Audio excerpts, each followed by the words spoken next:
Bonjour mes bien-aimés, que la paix vous soit au nom de Jésus-Christ.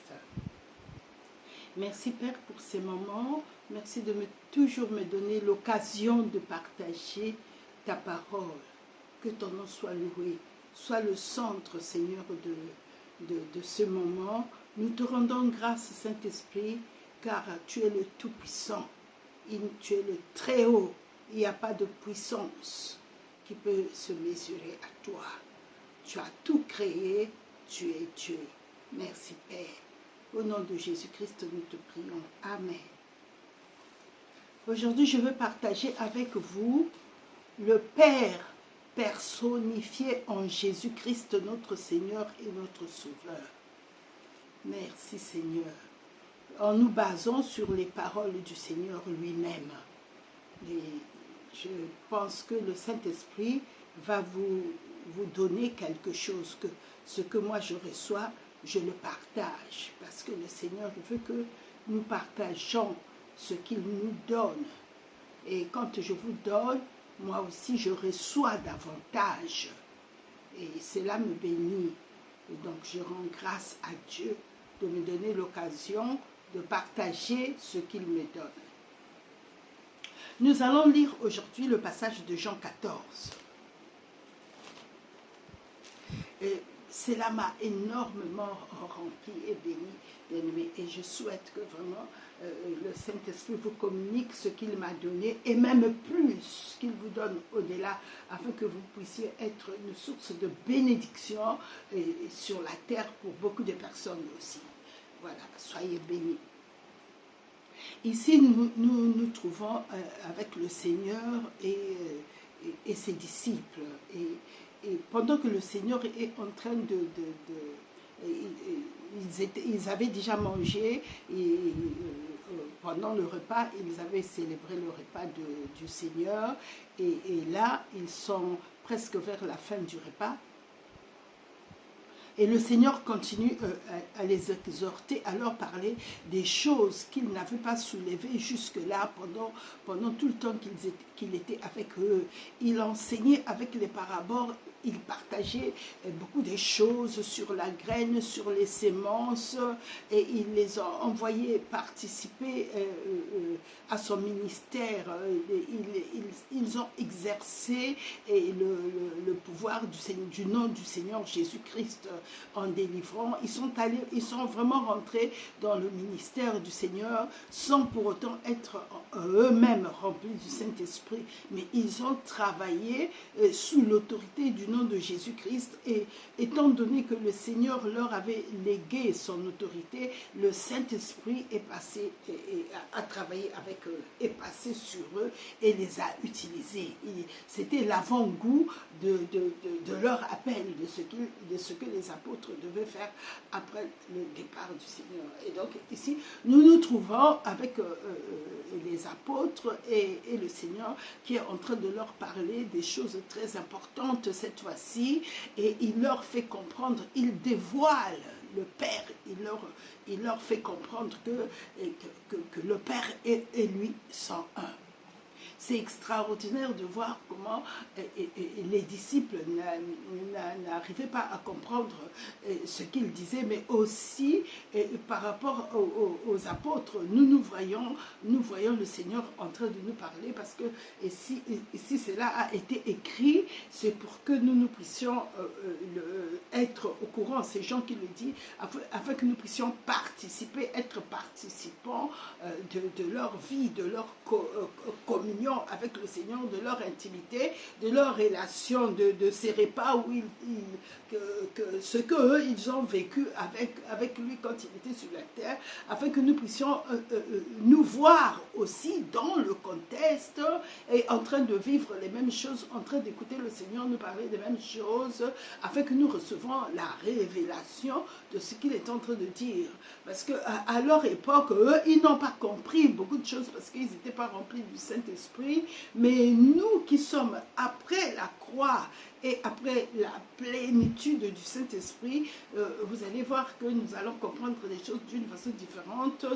C'est une fenêtre que le Saint-Esprit ouvre dans notre esprit, parce que maintenant, nous écoutons ces choses, nous écoutons le Seigneur parler, et en ayant le Saint-Esprit avec nous, dans notre esprit, n'oublions pas notre nature, que l'Esprit de Dieu et nous sommes un, nous sommes unis. La nature du Saint-Esprit est notre nature.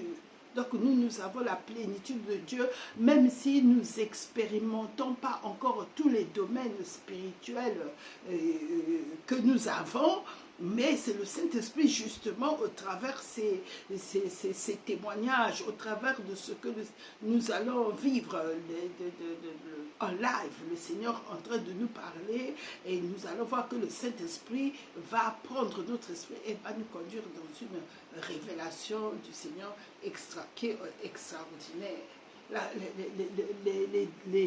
Les apôtres ont écrit afin que nous puissions vivre les mêmes choses qu'ils ont vécues, mais le Seigneur a voulu que ce soit écrit, qu'ils écrivent parce que, en pensant en nous, parce que nous allons le vivre à une autre dimension. Eux, ils n'avaient pas l'ouverture spirituelle, mais ils ont bénéficié de la présence physique du Seigneur, et nous avons l'ouverture spirituelle, parce que le Saint-Esprit qui vit en nous est un avec notre esprit qu'il a recréé. Il nous a donné un nouveau esprit, c'est-à-dire il nous a recréé un nouveau esprit, et dans cette dimension, il a quelque chose à nous donner, mais il se sert de ce que les autres avaient vécu ce jour-là pour nous le communiquer. Voilà. Et donc ici nous sommes donc dans la chambre avec le Seigneur et avec les disciples, mais surtout fixons notre attention, notre esprit soit fixé sur le Seigneur, sur la personne du Seigneur, surtout à ce qu'il est en train de leur dire, afin que le Saint-Esprit puisse, lui qui nous amène à ce moment-là, puisse nous ouvrir l'esprit et nous donner la révélation, puisse illuminer notre esprit et nous donner ce qu'il avait donné aux disciples ce jour-là. Nous voyons qu'ils étaient un peu troublés parce qu'ils savaient qu'il se passait des choses. C'est-à-dire le Seigneur, pendant qu'ils étaient en train de manger à table, le Seigneur avait déjà dit que l'un d'eux allait le trahir. Et bien qu'il ne l'a pas dit ouvertement, Pierre a dit à Jean, demande-lui, il s'agit de qui? Parce que Jean était assis plus proche du Seigneur et il était penché sur le Seigneur, et il a demandé au Seigneur qui c'était, et le Seigneur lui a dit, mais il ne l'a pas dit à haute voix à tous ceux qui étaient là, et il lui a dit, celui à qui je donnerai le morceau de pain, et il a donné le morceau de pain à Judas, et puis il a ajouté que ce que tu es en train de faire, fais-le promptement. Mais les autres, comme ils n'avaient pas entendu ce que le Seigneur avait dit à Jean, qui était le plus jeune, eh ben, ils pensaient que le Seigneur disait à Judas de faire une commission, d'acheter quelque chose. Et donc nous voyons que plus nous avons l'intimité avec le Seigneur, avec la personne du Saint-Esprit, parce qu'aujourd'hui, le Seigneur avait dit, mon Père est plus grand que moi, et donc il va venir, le Saint-Esprit viendra. Et donc, plus nous avons l'intimité avec le Saint-Esprit, plus il nous donne des choses spirituelles, hautes, profondes, qui sont très profondes pour nous enraciner et qui sont très élevées, où les dimensions où beaucoup de personnes n'atteignent pas, et nous donne aussi dans sa largeur, dans sa grandeur, il nous fait grandir, l'amplitude du Saint-Esprit devient important dans nos vies et pour longtemps. Longitude. Les 4 dimensions sont, il est les combles. Le Saint-Esprit est la plénitude que l'homme devait recevoir.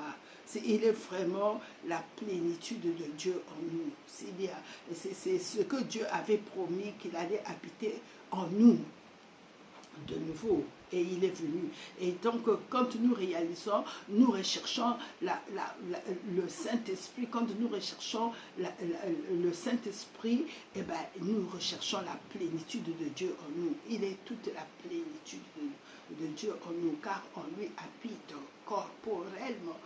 C'est-à-dire, c'est lui qui remplit le corps de Christ, c'est lui qui remplit l'église du royaume des cieux, c'est lui qui nous sanctifie, qui nous met à part, qui met l'église à part. L'église n'est pas un bâtiment, l'église c'est le corps de Christ, c'est des hommes et des femmes qui sont remplis du Saint-Esprit et qui sont unis à la tête, parce que beaucoup aussi sont remplis du Saint-Esprit, mais ils ont tendance à s'éloigner de la personne du Seigneur, et d'où ils ne connaissent pas beaucoup le Seigneur. Mais ceux qui sont remplis du Saint-Esprit et qui recherchent à rester, à demeurer en Christ, qu'est-ce que ça veut dire? Ça veut dire qu'ils cherchent que Jésus-Christ, que le Christ soit toujours leur chef, soit la tête de la constitution spirituelle où il les a mis, soit ils veulent que Jésus soit le maître de leur vie,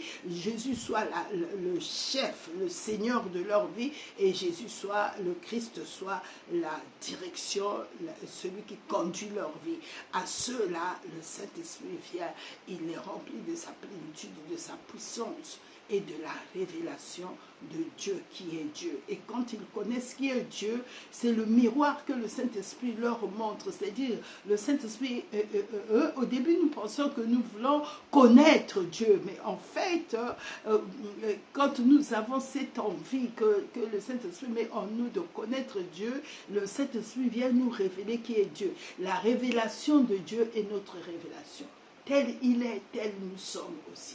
Notre constitution, c'est ce que Jésus est venu révéler. Jésus, si nous prenons rien que l'exemple du Seigneur Jésus, nous avons vu que Jésus était le fruit de l'arbre qu'on devait manger. Or, si nous prenons un fruit et que nous le plantons, parce que la beauté ou la qualité du fruit exprime l'origine d'où il vient. Le fruit que nous mangeons, quand nous mangeons un bon avocat, c'est que l'avocat qu'on avait planté était bon. Et ça, le fruit que nous sommes en train de manger, définit l'arbre qui l'a engendré. Dieu, Jésus, il définit la source d'où il vient. C'est Jésus-Christ qui révèle Dieu. Donc, Jésus est la révélation de Dieu auprès des hommes.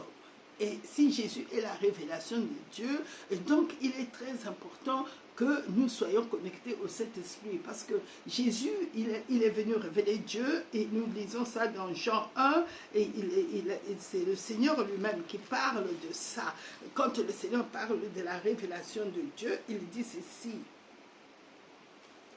Il dit ceci à partir de Jean. Excusez-moi, je suis en train de chercher. C'est le passage où il dit « Personne ne connaît Dieu sinon le Fils de Dieu qui demeure en lui ». Voilà, bon, comme je connaissais, je connais à peu près, je dis en d'autres termes, c'est le passage que je cherche, si je ne le trouve pas, en d'autres termes, le Seigneur disait que personne ne pouvait révéler qui est Dieu, sinon lui-même qui demeure en Dieu dans les cieux et qui était en ce moment-là sur la terre. Donc il parle de Dieu son Père, le Fils unique venu du Père. Voilà, merci Seigneur, à partir du verset 14. Et la parole a été faite chair et elle a habité parmi nous, pleine de grâce et de vérité. Et nous avons contemplé sa gloire, une gloire comme la gloire du Fils unique venu du Père. Ici, c'est pour que je puisse ajouter que Jésus avait la même gloire que Dieu son Père, mais qui était voilé, qui était caché par son corps humain. Et donc, lui seul, qui avait l'Esprit de Dieu, lui seul pouvait parler du Père. Et qui c'est qui était le Père? Et j'ai vu, et je l'ai reçu, je cherche toujours parce que je voulais vraiment vous partager cela. Mais quand je partage un verset avec vous, et je pense que vous pouvez aller le chercher, parce que souvent le Saint-Esprit veut vous emmener à une autre révélation. Le verset, je peux le partager, mais quand vous partez, et vous fixez, vous connectez sur ce verset, une autre révélation vous est donnée. Voilà. Et donc le Seigneur ici, il est la révélation du Père. Nous allons donc lire dans Jean 14. Dans Jean 14, il a parlé aux disciples et leur cœur était troublé parce qu'il leur a dit des choses, qu'il allait être élevé et qu'il allait recevoir le jugement. Le prince de ce monde est déjà jugé et qu'il allait être jeté dehors et que Jésus était venu pour accomplir la volonté du Père. Et donc, dans Jean 13, nous voyons, cette fois-ci, le Seigneur manifeste le comble de son amour. Il enlève ses vêtements et il se ceint d'une serviette, d'un linge. Il lave leurs pieds et il leur parle de signes. Je ne vous lave pas les pieds. À Pierre qui voulait hésiter, tu n'auras pas part avec moi. Et donc même si c'était des choses qu'il ne comprenait pas, mais il savait une chose, il y avait quelque chose d'important qui se passait, qui se préparait. Et bien que le Seigneur leur ait parlé de ça, mais leur entendement était voilé. Parce que comme ils n'étaient pas remplis du Saint-Esprit, ils n'avaient pas accès aux informations spirituelles. Et donc, ils recevaient tout derrière le voile, c'est-à-dire de l'autre côté de la croix. Ils recevaient tout avec l'intelligence humaine qui n'avaient pas accès à l'esprit, aux choses spirituelles, parce que sinon ils n'allaient pas les supporter. La nature humaine ne peut pas supporter, les gens qui ne sont pas remplis du Saint-Esprit ne peuvent pas supporter les vérités spirituelles. Moi, j'avais entendu un témoignage une fois qu'il y avait des rabbins qui ont voulu lire Ézéchiel, et quand ils sont arrivés, et là où il y a le Seigneur assis sur son trône, d'autres ont perdu la raison. Mais nous, comme nous sommes remplis du Saint-Esprit, nous ne les lisons pas avec l'intelligence naturelle. Nous ne cherchons pas à connaître Dieu comme faisaient beaucoup de personnes à cette époque-là. Ils sondaient les Écritures parce qu'ils voulaient savoir de quoi il s'agissait. Non, le monde de l'Esprit, on ne l'explore pas sans le Saint-Esprit. Quand on est rempli du Saint-Esprit aussi, ne restons pas au bord de l'eau, ne restons pas superficiels à la surface de l'eau. Le Seigneur, il dit toujours, allons en profondeur. Donc, quand nous sommes remplis du Saint-Esprit, parlons en langue pour que notre esprit exprime à Dieu ce que nous, avec notre intelligence naturelle, nous ne pouvons pas lui dire. Parce que si tu as besoin d'aller dans les profondeurs des entrailles, la Bible dit dans Proverbe 20, nous allons le lire, la Bible dit que notre esprit est la lampe de l'Éternel. C'est-à-dire le Saint-Esprit va utiliser ton esprit pendant que tu parles en langue pour pouvoir intercéder pour toi, en ta faveur. C'est-à-dire pour intercéder des choses dont tu as besoin. Et si tu ne parles jamais en langue, tu ne donnes pas l'occasion au Saint-Esprit d'intercéder pour toi. Parce que le Saint-Esprit, quand il parle, quand il intercède au travers du pasteur, il intercède selon les besoins du pasteur. Il a besoin peut-être dans l'église, dans l'assemblée, il a besoin que des brebis ont des besoins particuliers et que le Seigneur, il a besoin, lui, de le savoir. Mais le Saint-Esprit va intercéder par rapport aux besoins du pasteur, en faveur du pasteur. Mais pour ce qui concerne chaque membre de l'Église, doit avoir sa prière d'intercession, c'est-à-dire doit laisser le Saint-Esprit intercéder pour sa propre vie. Et ça, le pasteur ne peut pas le faire. Il ne peut intercéder que pour les besoins qui concernent l'Église en général, sauf si en particulier le Saint-Esprit met l'accent sur une brebis. Mais n'attendons pas que ça soit à ce niveau. Si chacun qui a reçu le Saint-Esprit, laisser le Saint-Esprit intercéder en sa faveur, eh ben, il y aura beaucoup de choses que cette personne va vivre sans même savoir, mais comment ça se fait que je les vive? Mais parce que le Saint-Esprit les a demandés pour toi et que c'était tes besoins, comme c'est des besoins spirituels, que tu ne pouvais pas savoir. Il n'y a que ton esprit qui connaît tes besoins, qui connaît ta vie, qui les a transmis au Saint-Esprit parce que ton esprit est maintenant uni au Saint-Esprit et un avec le Saint-Esprit. Et lui, il a transmis ce besoin. Et bien maintenant, tu commences à recevoir. Et deux fois, toi, tu penses que tu n'as pas prié pour ça. Non, le Saint-Esprit qui a intercédé pour tes besoins. Il est écrit que le Saint-Esprit aussi vient au secours, vient en notre aide dans Romains 8. Nous allons d'abord lire ce passage de Proverbe, ça va vite, de Proverbe 20 à partir du verset 27. Le souffle de l'homme, c'est-à-dire ton esprit. Ici, quand la Bible parle du souffle, il parle du nouveau esprit qui nous a été donné. Le souffle de Dieu, c'est l'esprit de Dieu. Le souffle de l'homme, c'est l'esprit de l'homme qui a été engendré par le Saint-Esprit. L'esprit nouveau. Le souffle de l'homme est une lampe de l'Éternel. Donc, le Saint-Esprit se sert de ton esprit. Il pénètre jusqu'au fond des entrailles, il pénètre jusqu'à dans tes profondeurs, jusqu'à dans les choses qui te concernent, qui sont dans le sphère spirituel, qui sont à la dimension spirituelle, quel que soit, rien n'est caché devant l'Esprit de Dieu que Dieu nous a donné, que Dieu a mis en toi. Et dans le sphère spirituel, rien ne lui est caché, tout est nu devant lui. Et tout est nu, il connaît les choses qui te concernent. Dans 1 Corinthiens 9, dans 1 Corinthiens 1, il est dit ceci, dans 1 Corinthiens 2, il est dit ceci à partir du verset 9.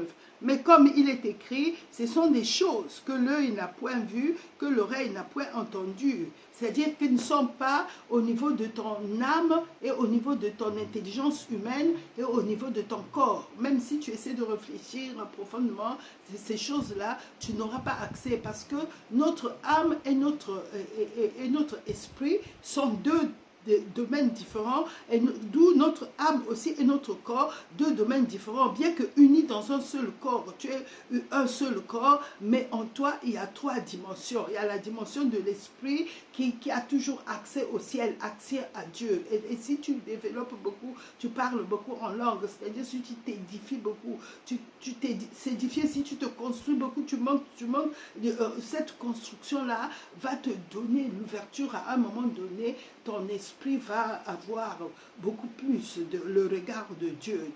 Ton esprit, puisqu'il est uni à l'esprit de Dieu, eh bien, il va avoir beaucoup plus accès. Non seulement il va avoir accès, mais l'esprit de Dieu va te révéler des choses. C'est ça, les entrailles. Il va rentrer dans ton esprit et il va te conduire. Lui, il peut aller dans les dimensions où tu ne peux pas aller. Il dit ici, à partir du verset 6, il dit, à partir du verset 10, Dieu nous les a révélés par l'Esprit, car l'Esprit sonde tout, même les profondeurs de Dieu. Qui donc connaît les choses parmi les hommes connaît les choses de l'homme, si ce n'est l'esprit de l'homme qui est en lui. Donc ton esprit connaît tout, mais le Saint-Esprit, pour intercéder pour toi, il a besoin de rentrer dans ton esprit, d'aller dans tes entrailles, d'aller dans les domaines que toi tu ne peux même pas soupçonner. Et là, le Saint-Esprit voit, il explique à Dieu, parce qu'il est aussi uni, pas seulement à ton esprit, mais en même temps, il est uni aussi à Dieu. Voilà la grandeur de Dieu. C'est ça la connexion. Ton esprit est là, et toi, tu es en train de vivre, même avec tes pensées dans ton âme, même avec ton corps, faire des choses, mais ton esprit, il est en mouvement, uni au Saint-Esprit, et le Saint-Esprit, il agit. Et donc ici, nous savons la révélation à partir du verset 10 que c'est ton esprit qui connaît les choses qui te concernent. Voilà pourquoi il dit qui connaît les choses de l'homme, sinon l'esprit de l'homme qui est en lui. Qui donc parmi les hommes, verset 11, connaît les choses de l'homme, si ce n'est l'esprit de l'homme qui est en lui. De même, personne ne connaît les choses de Dieu, si ce n'est l'esprit de Dieu. Et donc, en même temps, le Saint-Esprit connaît les choses de Dieu, en même temps, le Saint-Esprit connaît les choses de l'homme, en même temps, le Saint-Esprit contrôle le monde entier. En même temps, le Saint-Esprit est le seul qui connaît tout l'univers spirituellement et qui le contrôle. Il n'y a pas de puissance contre le Saint-Esprit. Et c'est celui-là qui est venu, que Dieu a voulu qu'il soit en nous. Le Saint-Esprit. Dieu nous a donné son esprit, alors qu'il sait très bien que c'est son esprit qui connaît les choses qui le concernent. Et Dieu est merveilleux, bien-aimé. Et donc, quand nous voyons ça, voilà pourquoi il est important que nous nous édifions. Dieu nous a donné une prière qu'on appelle la prière d'édification. Cette prière-là, c'est la prière qui permet à Dieu de nous construire et qui permet à Dieu d'aller dans les entrailles de notre vie et là où aucun homme ne peut soupçonner. Et là, il peut voir les choses qui se passent dans ta vie. Il peut voir les choses qu'il connaît, qui se sont passées, les choses du présent et les choses d'avenir, les choses futures. Donc, il connaît les choses de l'homme, sinon l'esprit de l'homme qui ton esprit le connaissait, mais ton esprit ne pouvait pas dire à Dieu d'intervenir sans le Saint-Esprit. Donc, le Saint-Esprit lui a été donné. Le Saint-Esprit est venu s'unir à notre esprit afin qu'il puisse intercéder en notre faveur, qu'il puisse parler à Dieu, parce que nous sommes devenus le corps de Christ.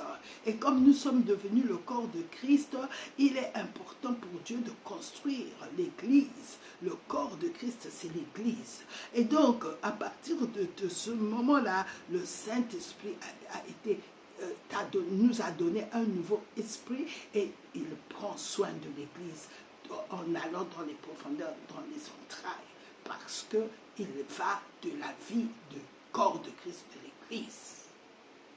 C'est ainsi qu'il peut intervenir, qu'il peut détruire et qu'il peut tout ce qui concerne le domaine de l'ennemi, parce qu'il n'y a pas de puissance contre le Saint-Esprit. Ça n'existe pas et il n'existera jamais. Il est Dieu.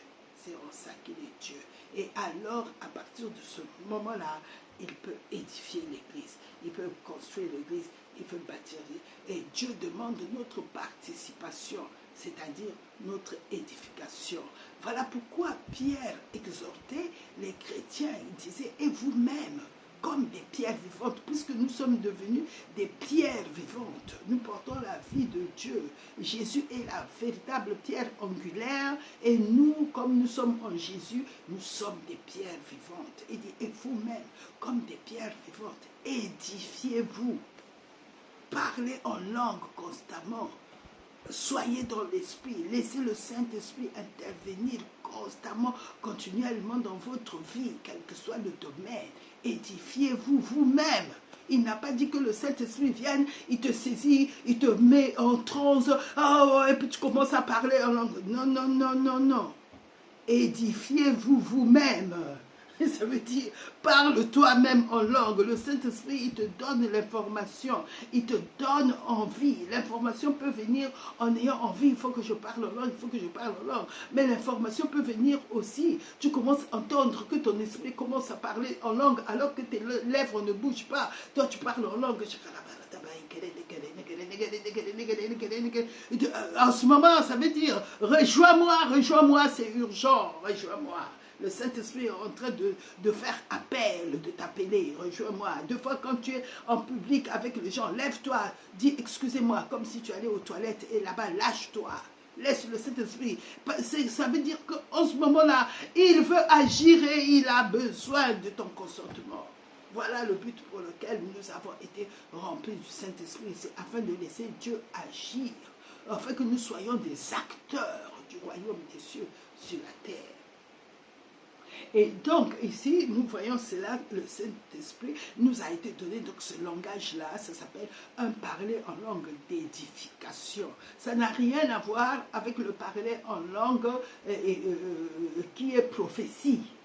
Et ça n'a rien à voir avec le parler en langue qui est la capacité de parler toutes les langues. Ça n'a rien à voir parce que le Saint-Esprit a le don aussi. Ça s'appelle le don.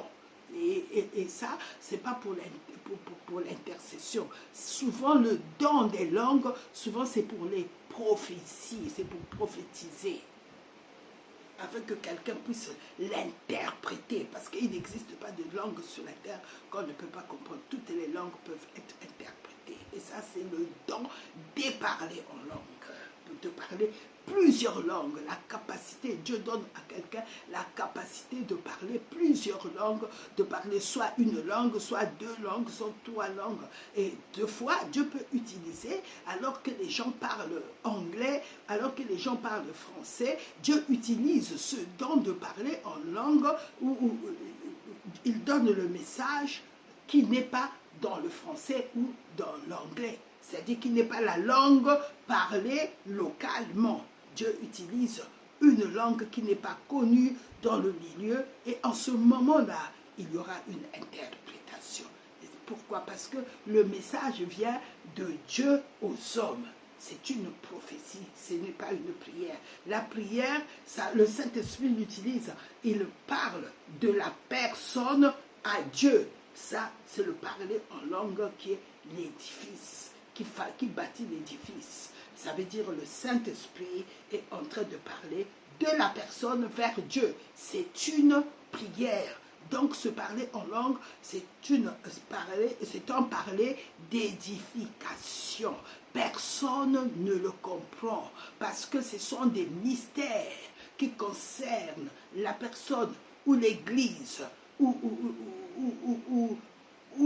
la réunion que le Saint-Esprit est en train de dire, de parler à Dieu au travers d'une personne. Ça s'appelle le parler en langue d'édification. Personne ne le comprend. Seul, c'est la destination, celui à qui cela est destiné, c'est Dieu seul. Pourquoi? Parce que le Saint-Esprit est en train de lui dire des mystères en langue. Et souvent, nous cherchons à comprendre, oh mais Seigneur, fais-moi comprendre. Dieu ne se trompe pas. Quand il a dit personne ne le comprend, il ne donnera pas. Par contre, la même personne peut parler en langue, mais si c'est Dieu qui est en train de parler, parce que des fois nous parlons en langue, moi il m'arrivait de parler en langue, je pensais que c'était seulement une prière, et puis après plus tard le Seigneur me dit, mais je t'avais répondu. Pourquoi? Parce que je n'avais pas fait la différence entre le parler en langue d'édification et le Seigneur qui était en train de me répondre. Mais quand le Seigneur nous répond, en ce moment-là, nous pouvons demander, Père, je n'ai pas compris ce que tu m'as répondu, donne-moi l'interprétation afin que je puisse comprendre ce que tu m'as dit. Pourquoi? Parce que c'est Dieu qui parle. Là, le Saint-Esprit a parlé depuis le ciel à moi.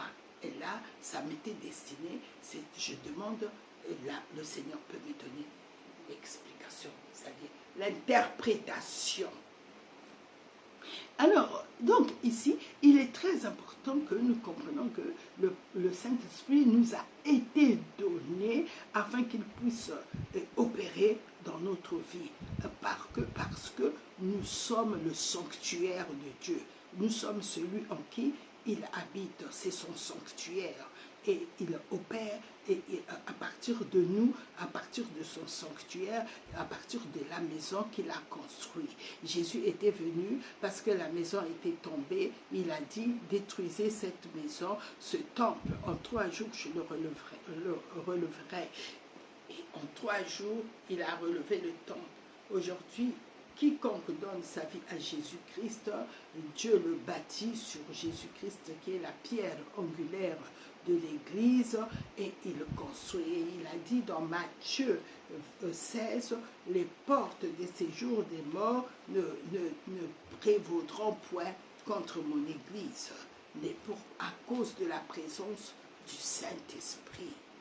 Il dit dans Matthieu 16, à partir du verset 18, il parle de Jésus ici qui est la pierre. Il dit, et moi je te dis que tu es pierre et que sur ce roc je bâtirai mon église et que les portes du séjour des morts ne prévaudront point contre elle. je te donnerai les clés du royaume des cieux. Ce que tu lieras sur la terre sera lié dans les cieux. Ce que tu délieras sur la terre sera délié dans les cieux. Ici, c'est Pierre qui venait de répondre au Seigneur Jésus-Christ quand il a posé la question, qui dit-on que je suis? Et Pierre, inspiré divinement, a répondu, tu es le Christ, le Fils du Dieu vivant. Il a donné la réponse que Christ, c'est le Fils de Dieu vivant, du Dieu vivant. Et Dieu a ajouté au travers de la bouche du Seigneur Jésus-Christ, et moi je te dis sur cette révélation que tu viens de donner, que c'est le Christ, je te dis que le Christ est la pierre angulaire sur qui je bâtirai mon église, et les portes des séjours de mort ne prévaudront point contre mon église. L'église restera ferme. Et donc ici nous voyons que nous sommes toujours dans Jean 14, nous nous éloignons pas, le Saint-Esprit nous ramène dans Jean 14. Et donc après que le Seigneur leur ait dit toutes ces choses, les disciples étaient un peu troublés, un peu découragés aussi, parce qu'ils auraient aimé que le Seigneur reste toujours là, en physique, en présentiel. Mais le Seigneur ici va leur révéler beaucoup de choses, et nous allons les parcourir. Que votre cœur ne se trouble point. Croyez en Dieu et croyez en moi. Il y a plusieurs demeures dans la maison de mon Père. Si cela n'était pas, je vous l'aurais dit. Je vais vous préparer une place. Et lorsque je m'en serai allé et que je vous aurai préparé une place, je reviendrai et je vous prendrai avec moi, afin que là où je suis, vous y soyez aussi. Vous savez où je vais et vous en savez le chemin. Et donc le Seigneur vient de dire, on va y aller étape après étape.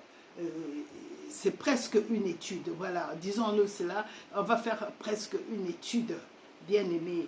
Et le Seigneur, donc, il nous dit toujours, en cas de quelque chose, comme ses disciples étaient troublés, en cas d'une situation, la première des choses que le Seigneur a dit aux disciples, sachant que nous aussi, nous sommes dans cette salle, bien que nous ne soyons pas dans les mêmes conditions que eux, mais quelle que soit la condition dans laquelle tu te trouves actuellement, le Seigneur veut que tu reçois ces paroles dans cette position-là, à cette position et dans cette situation où tu te trouves, le Seigneur te dit une chose, il s'assoit et en face de toi par le Saint-Esprit, il te dit que ton cœur ne se trouble pas.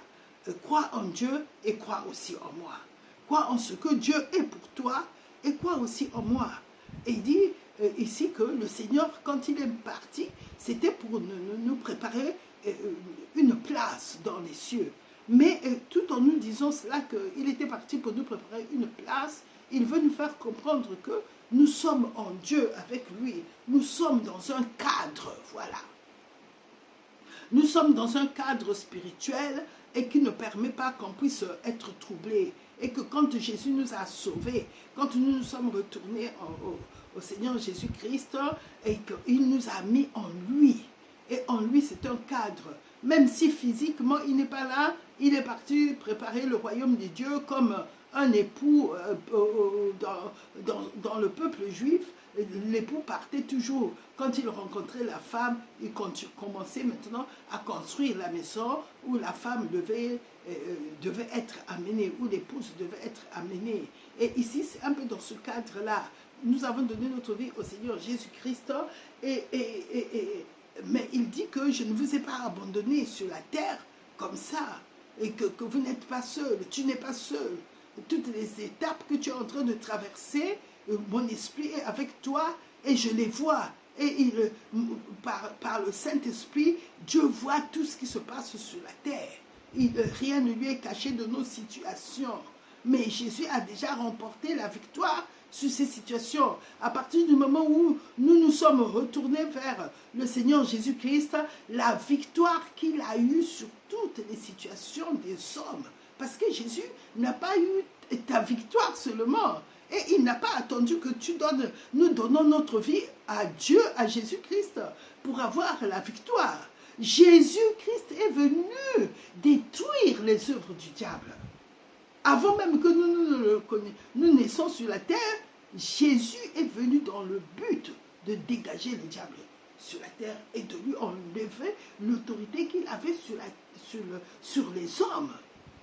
Jésus est venu dans le but de détruire le diable, de lui ôter l'autorité qu'il avait sur l'homme. C'est parce que c'était la promesse que Dieu avait faite au jardin d'Éden. La descendance de la femme t'écrasera la tête, c'est-à-dire détruira ton autorité sur l'homme, détruira l'autorité que tu as sur la terre, la descendance de la femme. Genèse 3,15, détruira ton autorité, t'écrasera la tête, il t'anéantira totalement, tu n'auras plus rien contre, tu n'auras aucun pouvoir contre cette descendance-là, contre cet homme-là qui viendra. Et cet homme-là, c'est Jésus-Christ qui est venu. Mais l'ennemi ne savait pas que la descendance de la femme, c'était le Seigneur Jésus. Il ne l'a su que quand Jésus, il soupçonnait, puisque quand Jésus est né, il a voulu le tuer au travers de Hérode. Il a cherché à exterminer tous les enfants qui avaient l'âge de Jésus, depuis qu'il était né, l'âge que les rois mages avaient annoncé. Il a essayé, mais Dieu a fait fuir son fils en Égypte, afin que l'écriture soit accomplie, et qu'il avait sorti son fils de l'Égypte. Sinon, il fallait qu'il le fasse d'abord rentrer avant de le faire sortir. Jésus est venu accomplir toute la parole que Dieu avait prononcée. Jésus est la manifestation de l'accomplissement de la parole de Dieu. Il a tout accompli. Et donc, ici, Dieu n'a pas attendu que toi tu sois attaqué pour que cela puisse se réaliser. Non, Jésus, il est venu. Et s'il n'avait pas détruit totalement l'autorité du diable, Jésus n'allait pas être ressuscité.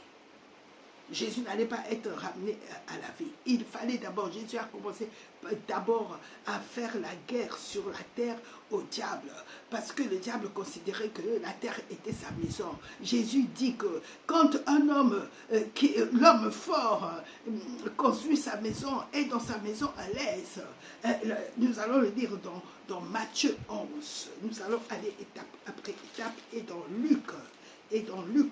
Nous allons commencer d'abord dans Matthieu 11. Dans Matthieu 11, c'est le Seigneur qui parle de l'homme fort, qui parle du diable, de ce qu'il faisait sur la terre. Il dit ici dans Matthieu 11. Matthieu 11, soyez patient avec moi, s'il vous plaît, sinon je vais aller, Seigneur, dans Matthieu, dans Luc. Alors, en termes clairs, quand je ne trouve pas tout de suite, ben,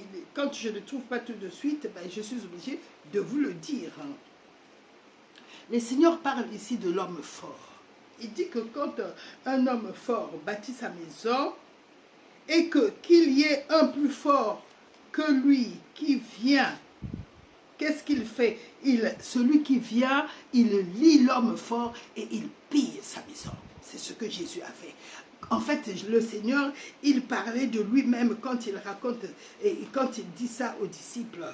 Il parle ici nous allons lire à partir de Luc 11. Jésus connaissait, mais un peu. Luc 11, à partir du verset 20. Mais si c'est les Juifs accusaient le Seigneur qui chassait les démons, qui guérissait les malades après avoir chassé les démons, qui guérissait les paralytiques après avoir chassé le démon infirme, d'infirmité. Alors, comme ils chassaient les démons, ils n'étaient pas contents. Ils ont dit, c'est par Belzébul que tu chasses les démons.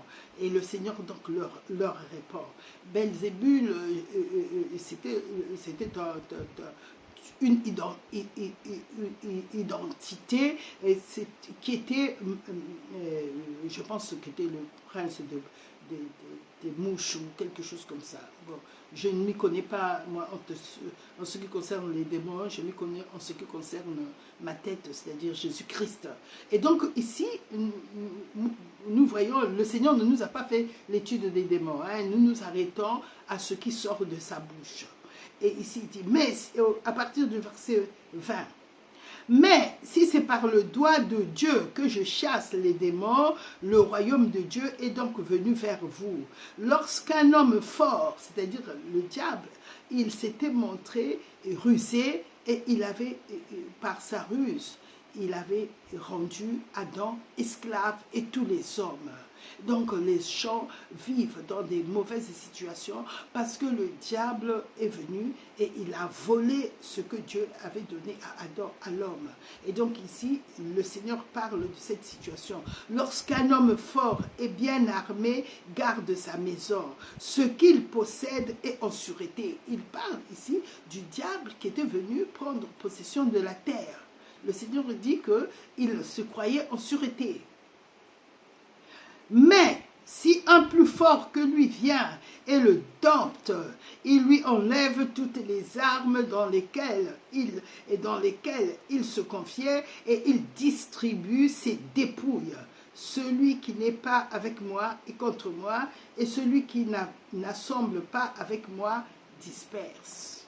Et donc quand le Seigneur est venu, rempli du Saint-Esprit, il a dompté le diable et il a commencé à le chasser. Le diable a commencé à trembler devant lui et il dit, tu es le Fils de Dieu, je sais que tu es venu nous troubler. Souvenons-nous de ce qui s'est passé avec le fou de Gadara. Jésus les a chassés, ils étaient toute une légion, et il les a chassés et il y avait un troupeau de porcs, ils étaient à peu près 2000 et ils ont demandé à rentrer maintenant dans les porcs tellement ils avaient peur du Saint-Esprit qui était dans le Seigneur Jésus-Christ. Envoie-nous dans ces ports. Et quand le Seigneur leur a permis, le Seigneur savait qu'ils allaient partir dans l'abîme. La Bible dit que tout le troupeau est tombé. Et quand le troupeau est tombé, ils sont allés dans l'abîme. Et eux, ils ne voulaient pas aller dans les abîmes. Ils ne nous envoient pas dans les abîmes parce que Dieu avait déjà enchaîné, quand nous lisons les livres de Jude, Dieu avait déjà enchaîné les démons dans les abîmes. Et eux, ils ne voulaient pas y aller. Et ils sont quand même y allés parce que le troupeau de porcs ne pouvait pas les garder et le troupeau de porcs est tombé dans la mer et dans la mer ils ont été conduits dans l'abîme. Donc ici nous voyons que le Seigneur répond que si c'est par le doigt de Dieu, mais quand nous lisons ce passage dans Matthieu 12 à partir du verset 22, nous voyons que ici, le Seigneur, le doigt de Dieu, il parlait du Saint-Esprit. Ici, il dit, excusez-moi, ici le Seigneur dit dans Matthieu, à partir du verset 28, voilà, nous avons retrouvé 28. Mais si c'est par l'Esprit de Dieu que je chasse les démons, le royaume de Dieu est donc venu vers vous. Et donc le Seigneur leur signifie que Jésus était la présence du royaume de Dieu. Jésus était la présence du Saint-Esprit. Jésus était Dieu le Père sur la terre. Jésus était le royaume. Voilà. Et donc, il n'y a que lui qui est venu avec la présence du Saint-Esprit mettre le diable en fuite, parce que cela avait été donné. Et donc, quand nous revenons dans Jean 14, ici, donc les disciples, ils étaient perplexes avec tout ce que le Seigneur venait de leur dire qui allait se passer et qu'il allait être crucifié. Et donc le Seigneur nous dit aussi à nous, des fois quand nous regardons des situations, que votre cœur ne se trouble point. Croyez en Dieu et croyez en moi. Donc le Seigneur nous dit la même chose quand nous nous trouvons devant une situation, que notre cœur ne se trouble pas, que nous croyons en Dieu, parce que Dieu, il va opérer quelque chose de très important pour nous dans cette situation-là. Nous devons avoir confiance au Seigneur.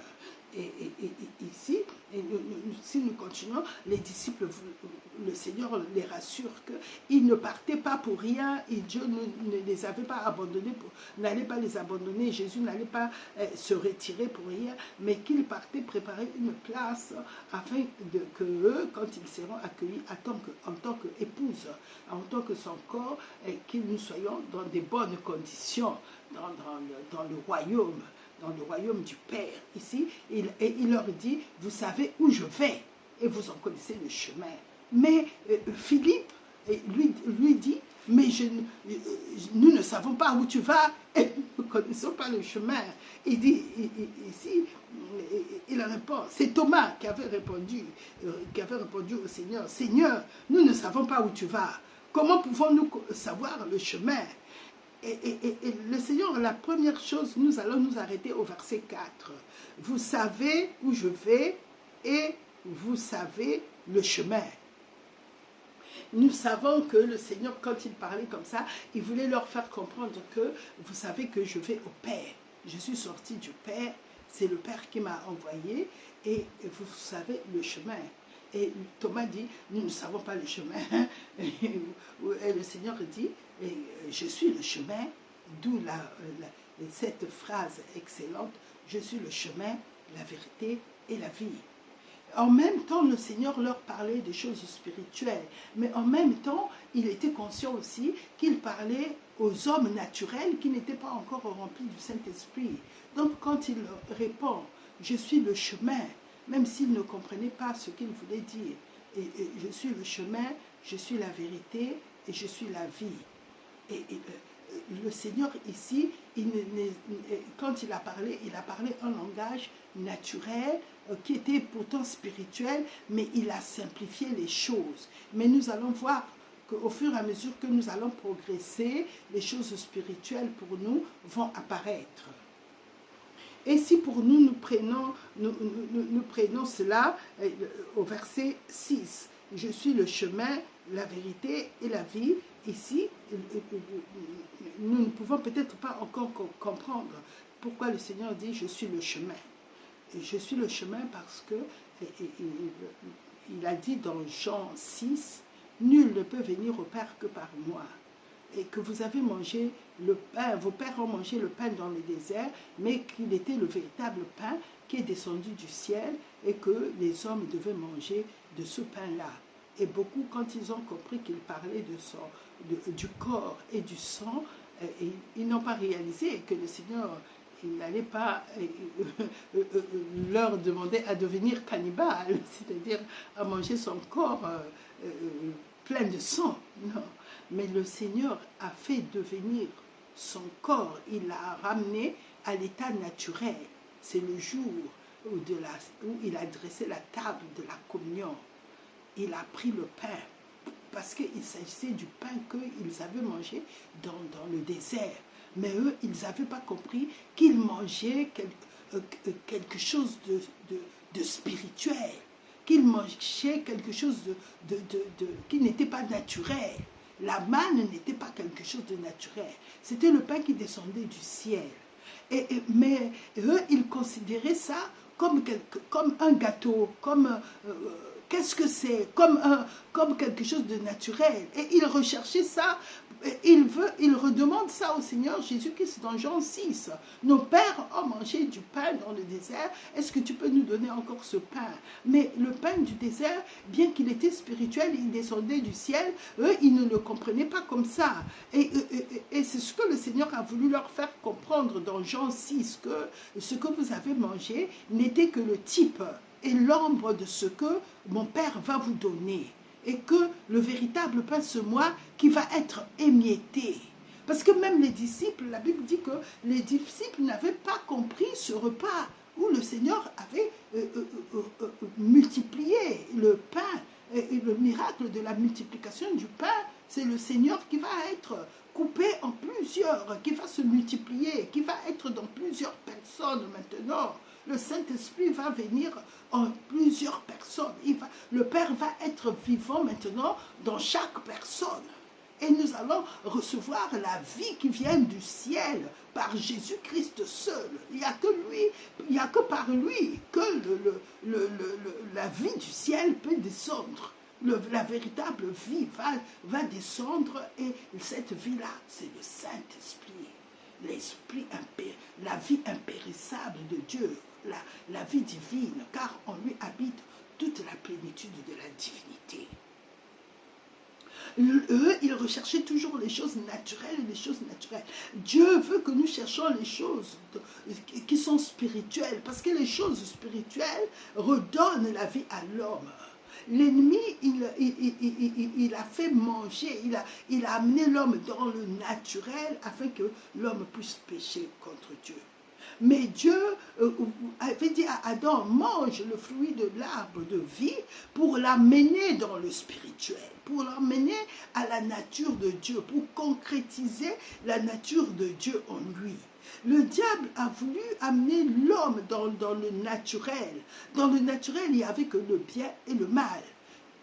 Le fruit que Adam avait mangé, il avait été constitué de deux parties, le bien et le mal. S'il mangeait le bien, il mangeait le mal à la fois. Et s'il mangeait le mal, il mangeait le bien à la fois. C'est-à-dire qu'en étant l'homme, il peut avoir en lui le bien et le mal. Il peut avoir envie de faire le bien. Mais en même temps, s'il marche dans la chair, le mal va se manifester. Il ne va pas être continuellement que bien, bien, bien. Les gens que nous voyons, ils sont bien, mais si nous les observons, avec la loupe spirituelle, si nous regardons bien, nous allons être déçus. Nous allons voir que le mal qu'ils font, ce qu'ils cachent, est encore pire que ce qui se voit. Deux fois, dans l'homme, il ne peut pas avoir que du bien, il ne peut pas avoir que du mal. Les gens que nous voyons, deux fois qu'on juge, ah, ils sont mauvais, ils sont mauvais. Eh bien, un jour, on peut être étonné de voir qu'ils ont aussi des actes qui sont bons, qu'ils posent aussi des bons actes. Mais, étant donné que c'est dans l'homme, que c'est dans le naturel, tout est mauvais. Tout devient mauvais, c'est-à-dire que même les bons actes qu'ils posent, les méchants actes qu'ils font, annulent tout ce qui est bon, tout ce qu'ils ont posé. Il y a beaucoup de gens aujourd'hui qui donnent des gros chèques pour faire les bonnes choses aux associations. Mais si vous regardez à la loupe ce qu'ils sont, comme ils ne sont pas des hommes nés de nouveau, c'est-à-dire l'ancienne nature adamique, parce que c'est à ça que le diable voulait amener Adam. Il voulait l'amener dans sa nature à lui. En obéissant à ses paroles, eh ben, il l'a amené dans sa nature. Dieu savait que le diable avait été précipité et qu'il rôdait. Donc il lui dit, ne mange pas cet arbre-là. Mange l'arbre de vie. Mais le diable est venu, il l'a usurpé, par sa ruse, il l'a entraîné vers le mal. Et le mal, même s'il fait le bien, l'homme, il ne peut pas accéder à la vie de Dieu. Voilà. Et donc, quand nous sommes ici, le Seigneur est en train de leur faire comprendre que, et vous connaissez donc le chemin ici, donc la vérité est que l'homme par lui-même, il ne peut pas accéder au bien. Parce que le bien se trouve qu'en Dieu. Et s'il avait mangé le bon arbre, il y avait 9 fruits dans cet arbre-là. L'amour, pour pouvoir aimer tout ce que Dieu avait mis sous son autorité. L'amour de Dieu. Sans l'amour de Dieu, on dirige, l'autorité devient une tyrannie. L'amour de Dieu, l'amour, la paix, la joie. La paix qui vient de Dieu n'est pas une paix dont on se constitue, concentre-toi, vide tes pensées, et puis tu as la paix. Non, ça c'est pas. La paix que Dieu donne, c'est une paix que le Seigneur a manifestée quand, en cas sur la terre, si le diable vient et qu'il se soulève, toi, tu as l'assurance que tu es au-dessus du diable et que Dieu qui vit en toi est plus puissant que lui et qu'il n'a aucune arme qui peut contre Dieu qui vit en toi. Jésus, en ayant le Saint-Esprit en lui, avait cette calme-là. Le bateau avait beau, les eaux, le vent avait beau se soulever, la mer avait beau lâcher de sa fureur, on dit que Jésus dormait à la houppe sur un coussin. C'est-à-dire qu'il était sûr de lui et que le diable, il est limité, il y a la limite qu'il ne pourra pas franchir. Parce que le Saint-Esprit, en ce moment-là, Dieu se levait, il dormait tranquille. Et il voulait que les disciples, avec tout ce qu'il venait de leur enseigner dans Marc 4, et sur la foi, sur la sémence, il leur avait dit après, traversons l'autre bord. Il n'a pas dit que vous allez chavirer et que le bateau va chavirer. Et qu'il devait se tenir sur cette parole-là. Il a dit, traversons de l'autre bord. Il n'a pas dit qu'on va faillir. Non, on ne faillira pas. Et tu as beau crier, tu pourras crier jusqu'à ce que tu disparaisses à travers tes cris, mais nous traversons de l'autre bord. Le Seigneur, il ne t'a pas dit que cette situation va t'engloutir. Il a dit, si tu traverses les eaux, je suis avec toi. Tu traverses le feu, je suis avec toi. Le feu ne te brûlera pas, les eaux ne te submergeront pas. À cause de son amour qui est infaillible. Parce que le Saint-Esprit est avec toi. Contemple la gloire de ton Dieu. Sois en paix. Il leur dit, que ton cœur ne se trouble point. Croyez en Dieu et croyez en moi. C'est ce qu'il était en train de leur dire. Je suis au milieu de vous et le Saint-Esprit, quand il va venir, il sera avec vous. Il est le Tout-Puissant, il est le Très-Haut. C'est lui qui a donné la victoire à Abraham, qui a livré ses ennemis entre ses mains. Il est avec vous. C'est ce que le Seigneur voulait nous dire. Et voulait dire aux disciples ce soir-là. Mais ils étaient tellement dans le naturel, ils répondaient au Seigneur. Mais grâce soit rendue à Dieu aussi qu'ils aient répondu. Parce que ça nous a donné une étude sur ce passage-là. Nous allons partir maintenant. Jésus dit, donc, je suis le chemin, la vérité et la vie. Nul ne vient au Père que par moi. Si vous me connaissez, vous connaîtrez aussi mon Père. Ah!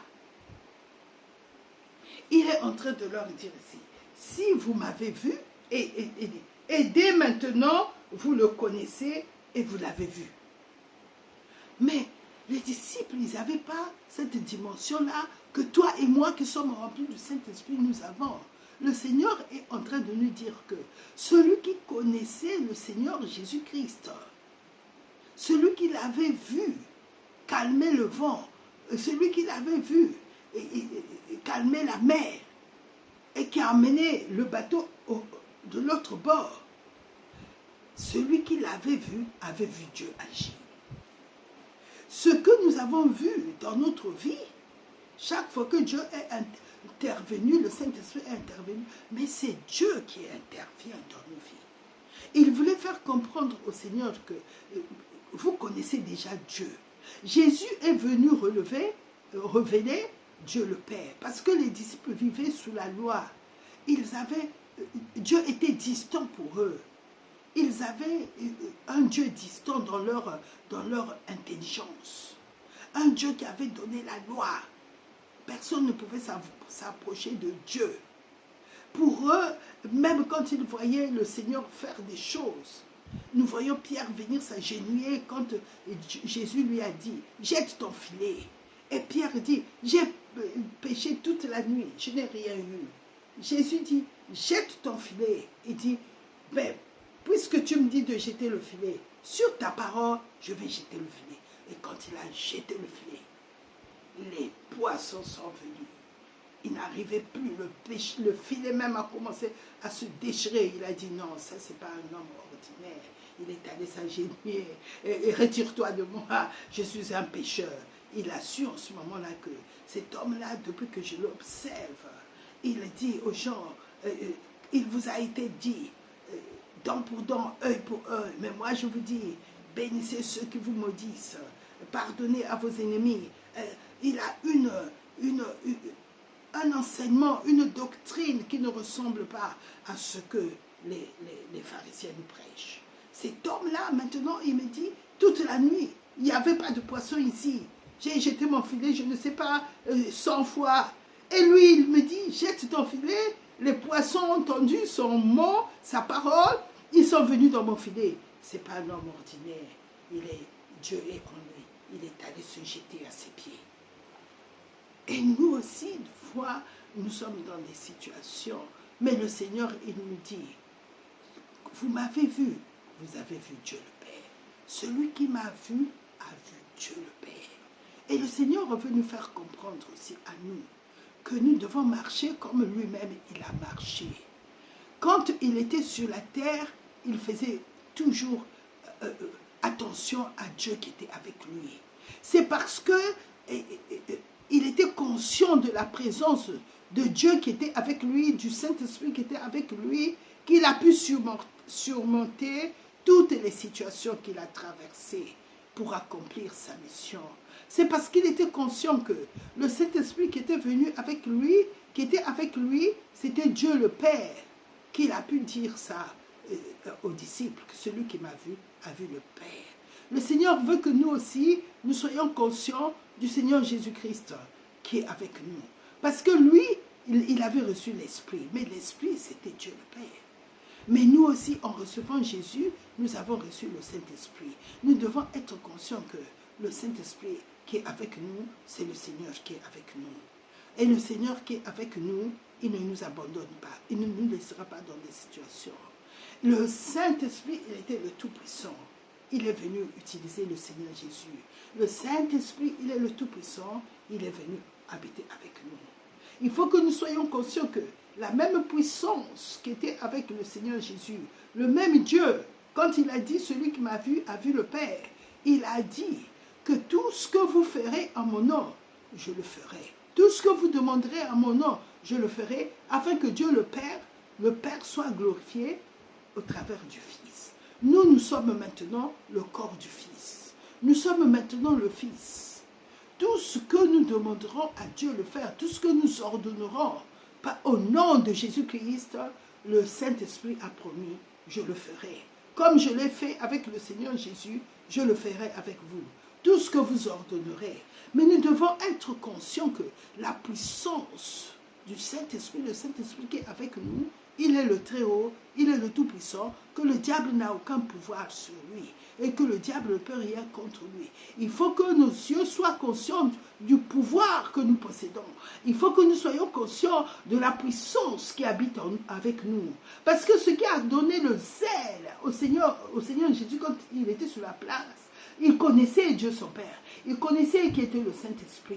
Voilà pourquoi nous devons toujours nous affectionner aux choses d'en haut, pour que nous soyons conscients de notre nature qui a changé, qui nous sommes devenus en Christ et qui Christ nous a fait devenir en lui. Parce que les gens font défaut au moment où ils commencent à opérer dans l'esprit. L'ennemi, le diable les ramène dans le naturel. Ils commencent à penser que c'est eux qui vont prier pour ces personnes-là. Oh, mais qu'est-ce qui va se passer quand je vais prier pour cette personne-là? Parce que tu reviens dans le naturel. Mais le Seigneur veut que tu demeures là où il nous a amenés. Il nous a amenés dans l'esprit. Tu n'es plus seulement un homme naturel. L'Esprit de Dieu qui habite en toi, c'est celui-là qui a dépouillé les dominations et les autorités et les a livrés en spectacle. Dieu les a déjà livrés à la croix, en triomphant d'eux par la croix. Mais des fois, nous nous disons, oh, mais Josué, Dieu lui avait livré ses ennemis. Mais les disciples aussi, ils avaient le Saint-Esprit. Mais le jour où Pierre a compris que la croix, le jour où Paul a compris que la croix, le jour où Jean a compris que la croix était le lieu où Dieu avait livré le diable. Le Dieu où Dieu avait dit au diable, ta route s'arrête là. C'est là où je t'achève. C'est là où j'avais dit que la postérité de la femme, la descendance de la femme t'écrasera la tête. C'est là où Jésus a écrasé la tête de l'ennemi en devenant péché. Pour que nous devenons justice de Dieu. C'est là où Dieu a livré le diable. Ne cherche pas à qu'il soit livré. Il a déjà été livré, mais lui, il te fait croire dans une situation qui n'a pas été livrée et que tu as un combat. Tu n'as plus de combat. Si Jésus ne l'avait pas dépouillé, si Jésus ne l'avait pas destitué, il ne l'avait pas dépouillé les dominations et les autorités, il n'allait pas accepter d'être ressuscité. Mais s'il a ressuscité, c'est la preuve qu'il l'a vaincu. Et qu'il a dépouillé le diable et son royaume et ses démons et ses agents qui travaillent aujourd'hui avec lui sont aussi dépouillés comme le diable est dépouillé. Nous devons comprendre ça, nous les enfants de Dieu, que la puissance que nous avons, le Saint-Esprit, est une puissance que le Saint-Esprit, le diable ne peut rien contre le Saint-Esprit. Peut rien. Il est le créateur du ciel et de la terre, de tout l'univers, des étoiles, de tout ce qui existe. Il est le Très-Haut. Et c'est lui qui avait livré les ennemis à Abraham. Et c'est lui qui a livré le diable, qui l'a dépouillé, qui l'a livré au corps de Christ. Jésus-Christ s'est présenté, c'est lui qui a eu la victoire sur le diable. Ce n'est pas à nous. Tous les combats que nous traversons, Jésus veut que nous sachions que le diable, il a dépouillé le diable dans tous nos combats. Que la victoire qu'il a eue sur lui est une victoire éternelle et de tous les domaines de nos vies. C'est comme ça que nous devons aborder chaque défi et chaque étape de nos vies. Que ce n'est pas moi qui a eu la victoire, mais la victoire de l'étape où je suis en train d'aborder m'a déjà été donnée. Jésus m'a déjà revêtu de cette victoire-là. Mais qu'est-ce que je dois faire? De croire. Le combat, le diable veut que tu ne crois pas. Il fait toute cette agitation. Tout ce que tu vois qui s'agite autour de toi, le sorcier qui parle, ceux qui veulent te faire peur, ou la situation que tu vas aborder, ou ton directeur que tu dois braver, tout cela, c'est le même combat de Jésus-Christ où il a eu la victoire, où il a détruit le royaume des ténèbres. C'est un seul combat qui est défini pour nous, le combat de la foi. Bien-aimé, le combat de la foi, c'est un seul combat. Donc tu as la victoire, tu as la victoire. Dis, j'ai la victoire de Jésus, je suis revêtu de Christ. Bien-aimé, soyez bénis, nous allons poursuivre cette étude au nom de Jésus-Christ. Amen.